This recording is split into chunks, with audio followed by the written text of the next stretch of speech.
Welcome to GK news 9. Telangana ఉద్యమకారుల సమ్మేళనం June 21వ తేదీన సాయంత్రం 4 గంటలకు ఇందిరా పార్క్ హైదరాబాద్లో జరుగు కార్యక్రమం కోసం కరీంనగర్లోని ఓ ప్రైవేటు హోటల్లో తెలంగాణ ఉద్యమకారుల రథసారథి విద్యార్థి జేఏసీ చైర్మన్, తెలంగాణ ఉద్యమకారుల సంఘం వ్యవస్థాపకులు, ఎస్సీ కార్పొరేషన్ మాజీ చైర్మన్ డాక్టర్ పిడమర్తి రవి ఉద్యమకారులతో కలిసి పోస్టర్ ఆవిష్కరణ చేశారు. తదనంతరం మీడియాతో మాట్లాడుతూ గత ప్రభుత్వం తెలంగాణ ఉద్యమకారులను మోసం చేసిందని, ప్రస్తుత ప్రభుత్వం తెలంగాణ ఉద్యమకారులను గుర్తించి ఉద్యమకారుల డిమాండ్స్ని నెరవేరుస్తానని ముందుకు వచ్చినందుకు ప్రభుత్వానికి కృతజ్ఞతలు తెలియజేశారు. అలాగే జూన్ 21న జరగబోయే ఉద్యమకారుల సమ్మేళనంకు ప్రతి ఒక్క తెలంగాణ ఉద్యమకారుడు విధిగా తరలి రావాలని, అలాగే కార్యక్రమంను విజయవంతం చేయాలని పిలుపునిచ్చారు. ఈ కార్యక్రమంలో తెలంగాణ ఉద్యమకారుడు కెమసారం తిరుపతి, న్యాయవాది కనకం వంశీ, మేడిపల్లి దుబ్బయ్య, బండా శ్రీనివాస, సురేష్, సుధాకర్ తదితరులు పాల్గొన్నారు. తెలంగాణ ఉద్యమకారుడు రాష్ట్ర వ్యాప్తంగా తెలంగాణ ఉద్యమాన్ని ఉధృతం చేసి తెలంగాణ రాష్ట్రం సాధించిన అన్న పిడమర్తి రవణ గారికి కరీంనగర్ పక్షాన స్వాగతం తెలియజేస్తున్నాము. అదేవిధంగా పిడమర్తి రవణ గారు ఈ నెల 21వ తేదీన విద్యార్థి ఉద్యమ నాయకుల సమ్మేళనం ఏర్పాటు చేసింది. దాన్ని జయప్రదం చేయడానికి కరీంనగర్ నుంచి పెద్ద ఎత్తున తరలి వెళ్తాము. మా ఉద్యమకారుల కోసం ఏదైతే ప్రభుత్వం హామీ ఇచ్చిందో అమలు చేసేంత వరకు మేము పోరాడడానికి సిద్ధంగా ఉన్నాం. మరియు రవణ గారి ఆదేశాల మేరకు కరీంనగర్ జిల్లా నుంచి ప్రతి ఉద్యమకారిని గుర్తించి వారికి ప్రభుత్వం ఏదైతే సంక్షేమ పథకాలు, స్థలాలు కావచ్చు దానికోసం పోరాటం చేస్తున్నాం కాబట్టి ప్రతి ఒక్కరిని గుర్తించి వారికి కూడా కరీంనగర్ ఉమ్మడి జిల్లా వ్యాప్తంగా లిస్ట్ ఇవ్వడం జరుగుతుంది. ఖచ్చితంగా మేము రవణ గారి నాయకత్వంలో పనిచేస్తూ మరి వారి పోరాటానికి మేము స్వాగతిస్తున్నాం. మేము జూన్ 21 తేదీన కరీంనగర్ నుంచి పెద్ద ఎత్తున తరలి వెళ్తాం. జై తెలంగాణ, జై తెలంగాణ. తెలంగాణ రాష్ట్రం కోసం పోరాడినటువంటి ఉద్యమకారులకు 250 గజం స్థలం ఇవ్వాలని, పెన్షన్ ఇవ్వాలని, గుర్తింపు కార్డు గౌరవం ఇవ్వాలని వచ్చే నెల 21వ తారీఖున హైదరాబాద్లో తెలంగాణ ఉద్యమకారుల సమ్మేళనం పెడతాం.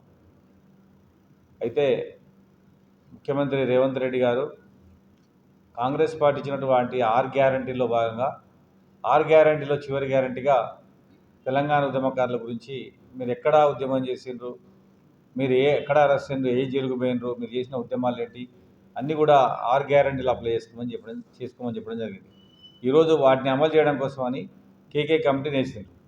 కేకే కమిటీని వేగవంతంగా పనిచేయించడం కోసమని ఉద్యమకారులకు 250 గజం స్థలం ఇవ్వాలని, పెన్షన్ ఇవ్వాలన్న ఉద్దేశంతో వేసిన కమిటీకి మేము స్వాగతిస్తున్నాం.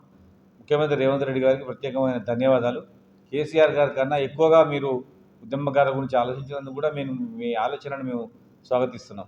అదేవిధంగా మా విద్యార్థి ఉద్యమకారులు ఆనాడు విద్యార్థులుగా ఉన్న మేమందరం కూడా విద్యార్థి ఉద్యమ నాయకులుగా పోరాటం చేసినాం. తెలంగాణ రాష్ట్రం వచ్చింది. ఇప్పుడు ఆ విద్యార్థి నాయకులందరూ కూడా ఎక్కడెక్కడో ఉన్నారు.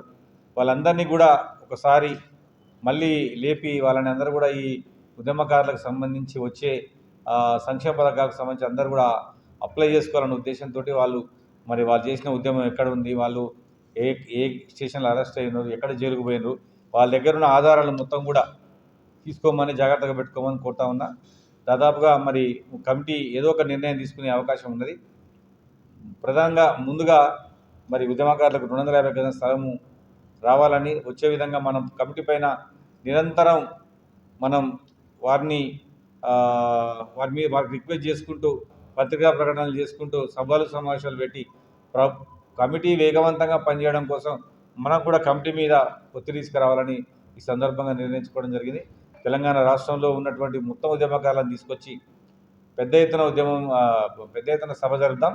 ఈ సభకు కూడా రాష్ట్ర మంత్రివర్యులు జూపల్లి కృష్ణారావు గారిని ఆహ్వానిస్తున్నాం. ఆనాడు ఆయన తెలంగాణ రాష్ట్రం కోసం మంత్రి పదవికి రాజీనామా చేసిన వ్యక్తి.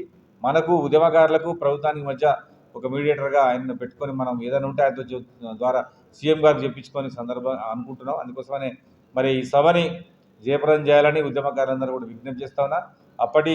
అప్పట్లో మాతో పాటు విద్యార్థిగా ఉండి పనిచేసినటువంటి కెమసారం తిరుపతి గారు, వారందరికీ ఆయనకి విజ్ఞప్తి ఏంటంటే, ఈ కరీంనగర్ జిల్లాలో ఉన్నటువంటి ఉద్యమకారులందరూ కూడా తమ్ముడు తెలుసు, మనమే ఒక లిస్టు తయారు చేసి మన దగ్గర ఉన్న ఆధారాల ద్వారా మనమే కేకే కమిటీకి విద్యార్థుల నుంచి ఒక రిప్రజెంటేషన్ ఇద్దామని కూడా ఈ సందర్భంగా తెలియజేస్తూ, కేకే కమిటీ కూడా అన్ని జిల్లాలు కనీసం ఒక ఉమ్మడి 10 జిల్లాలు తిరిగి క్షేత్రస్థాయి పర్యటన చేసి ఉద్యమకారులను కలుసుకొని వాళ్ళ నుంచి కూడా ఉద్యమకారుల నుంచి ఒక లిస్ట్ కూడా తీసుకోవాల్సిందిగా కేకే కమిటీ విజ్ఞప్తి చేస్తూ వచ్చే నెల 21 తారీఖున హైదరాబాద్లో జరిగే ఉద్యమకారుల సమ్మేళనాన్ని జయప్రదం చేయాలని ఉద్యమకారులందరూ కూడా విజ్ఞప్తి చేస్తా ఉన్నారు. ఈ వీడియో మీకు నచ్చినట్లయితే లైక్ బటన్ క్లిక్ చేయండి. మరిన్ని వీడియోలను పొందడానికి దయచేసి సబ్స్క్రైబ్ చేయండి.